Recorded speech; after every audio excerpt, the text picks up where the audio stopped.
Mēs atrodamies unikālā Liepājas apbūves objektā, Zivju iela 4-6 pēc vecās adreses, tagad Kungu iela 9. Nevis 18. bet 17. gadsimta Liepājas ostas divas koka noliktavas, kuras šeit kalpoja par ostas gan labības, gan linu, kaņepāju, gan citu eksporta preču uzglabāšanas vietu. Šis īpašums ar zemes grāmatas vai hipotēku numuru 19, pats skaitlis 19 liecina par to, ka tā ir vismaz 17. gadsimta vidus apbūves objekts. Šajā vietā uzbūvētas vairākas noliktavas, līdz mūsdienām saglabājušās tikai 2, kuras apvienotas ir vienotā korpusā. Te ļoti precīzi var redzēt vecāko un jaunāko daļu.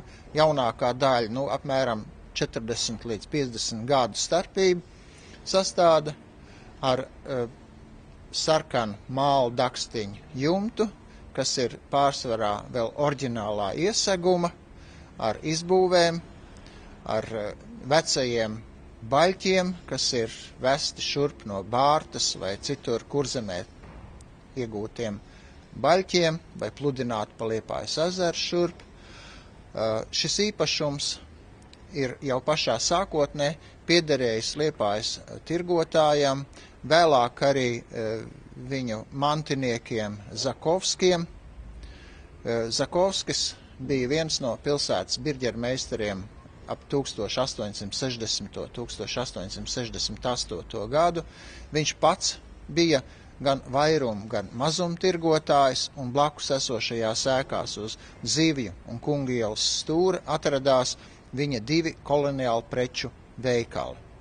Tāpat Zakovskis nopirka arī blakus esošo īpašumu, blakus vecajai pilsētas rācnam ēkai, tagadējai pilsētas bibliotēkai. Vēlāk gan to pārdeva, bet šī Kungu un Zivju ielas stūrī esošā koka noliktava ir vērtīga valsts nozīmes arhitektūras pieminekļa daļa.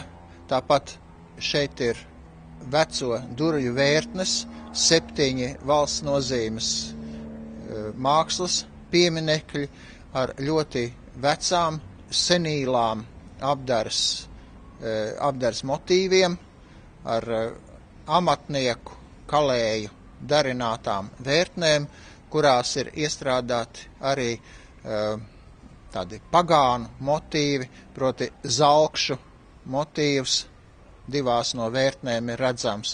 Un kopš 1948. gada vēl padomju Latvijas apstākļos šis objekts ir iekļauts valsts aizsargājamo kultūras pieminekļu sarakstā.